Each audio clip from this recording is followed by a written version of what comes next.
Hi everyone, this is April. In this video, I'll talk about two Android phones that have been on many people's mouths these days. The Samsung Galaxy S3 GT i9-300 and the Bond phone, the Sony Xperia T LT30P, also known as the Sony Xperia TL LT30AT on AT&T. These are two cool phones, each one having a certain appeal. Watch the rest of this review to find out which one appeals to you most.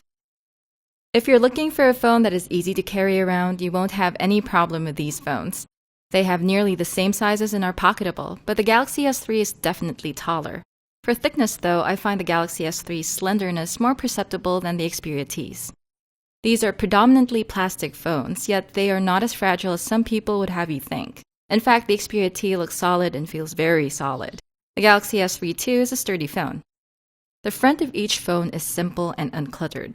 On the Galaxy S3, it's mostly black screen and dark gray bezels with brushed metal design, plus accents provided by the phone speaker grille, Samsung logo, and elongated home button. There are capacitive buttons here on each side. You'll see them only when they light up.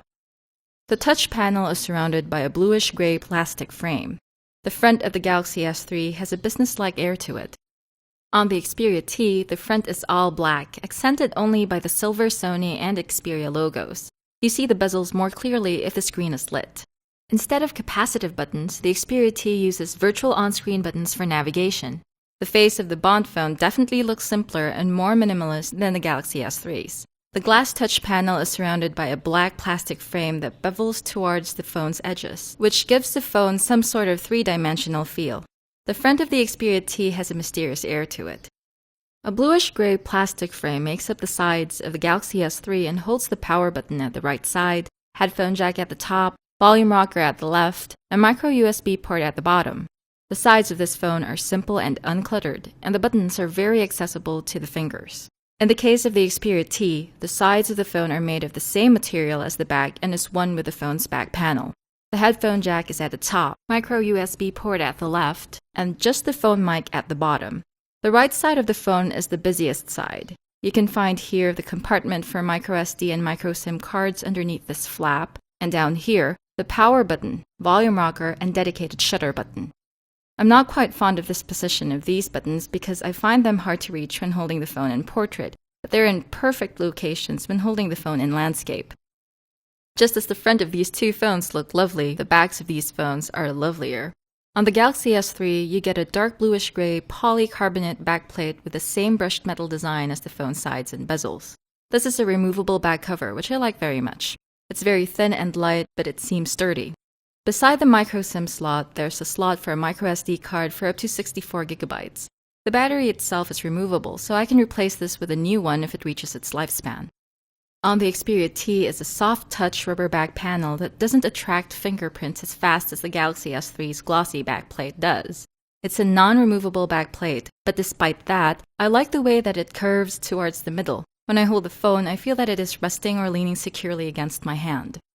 Both phones have amazing high-definition displays, but use different screen technologies.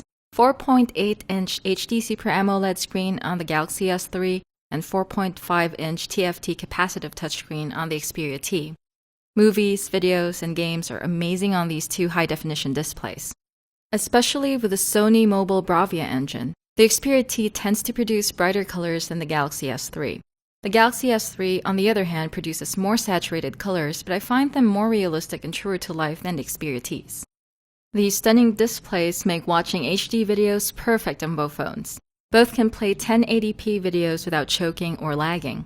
Aside from playing videos excellently, the Galaxy S3 has the pop-up play feature that allows you to multitask while watching a video.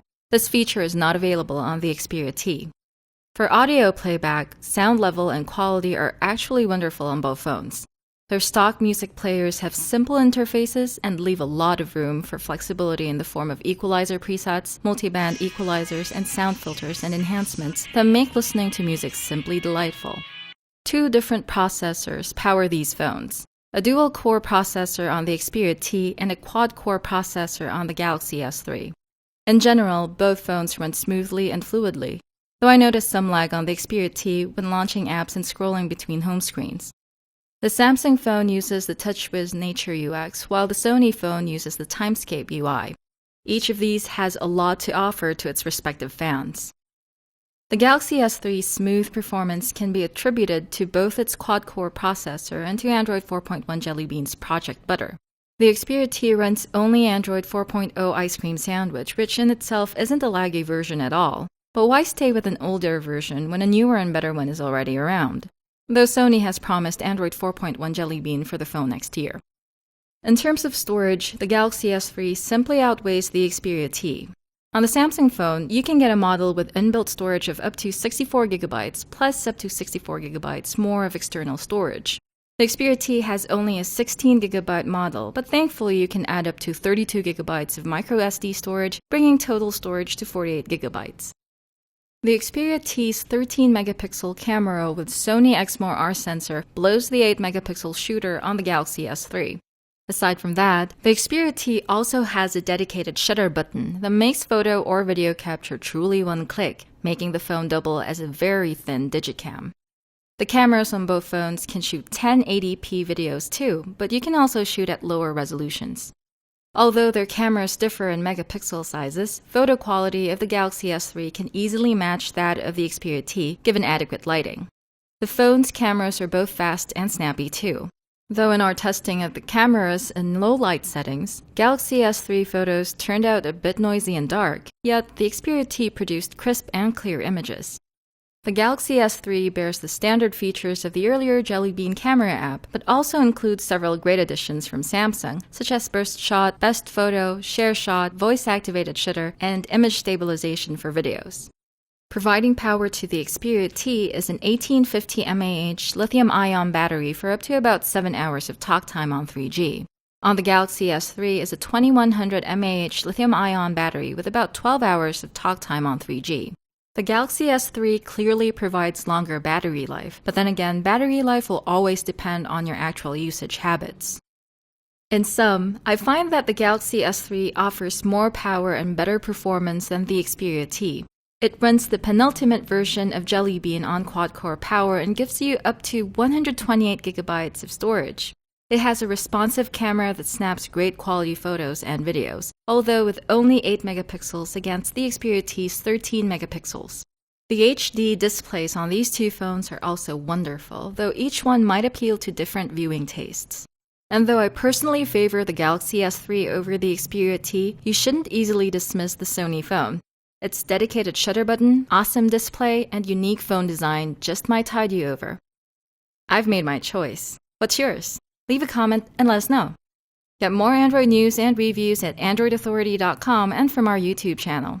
Thanks again for watching. This is April. Until next time, may the light side of the Android Force be with you.